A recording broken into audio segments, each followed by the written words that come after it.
You know, when you write something like what you wrote, you're playing with fire, right? You had, because this is a hot button issue, but you wrote today about the attacks, and you posed a question. You said, is Islam to blame for the shooting at Charlie Hebdo in Paris? And here's what you say: the great divide is not between faith, rather it is between terrorists and moderates, between those who are tolerant and those who otherwise, who otherwise.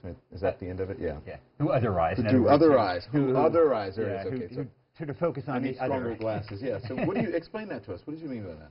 Well, you know, I think we have a deep-seated tendency to perceive people of a different skin color, a different ethnicity, a different religion, and to construct a narrative about how different they are. And I have traveled around the Middle East, and so often I've talked to radical jihadis who have constructed these remarkable narratives about the oppressive West and how Zionists in the West are out to destroy Muslims.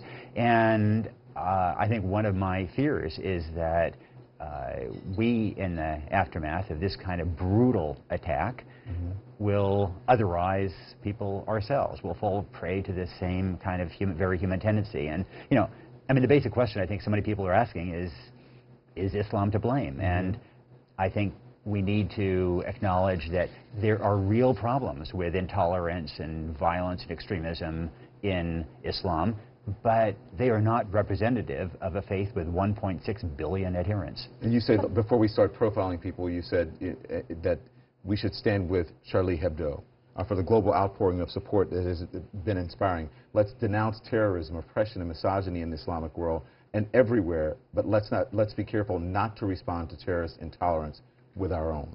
Yeah.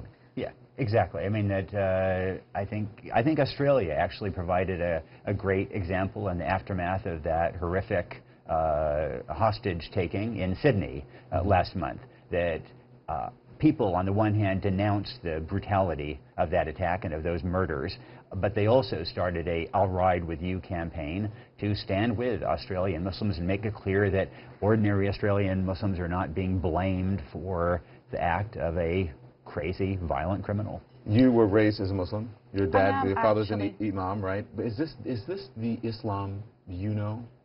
Absolutely not. Look, I am an Israeli citizen, ethnically Palestinian. I am a Muslim, I have a Jewish husband, and I have a Catholic daughter. These are, and I couldn't be the way I am today and make the choices if I wasn't raised by a tolerant father who was Sufi. But if you, I mean, your question, Chris, is very important. What Islam these people come from? What ideology? I mean, look at Saudi Arabia. After September 11, our response and vengeance went towards the wrong place. I mean, we went and we invaded Iraq because we thought that somehow Al-Qaeda is connected, weapons of mass destruction. We didn't find anything. We actually invaded a country that was a secular country, ruled by the dictator, but was a secular country. Today, the ideology, the faith, and the base for these people is Wahhabism. And that's Saudi Arabia, but we didn't do much about it. Yeah. We don't do much about it. Another country that is mass-producing extremists is Egypt. And we don't do much about it because these are our allies. It's time actually to address these contradictions that are producing more extremism. You think allies should be doing more to stop extremism? Is that we should press these allies? It's not. They will not do it by their own.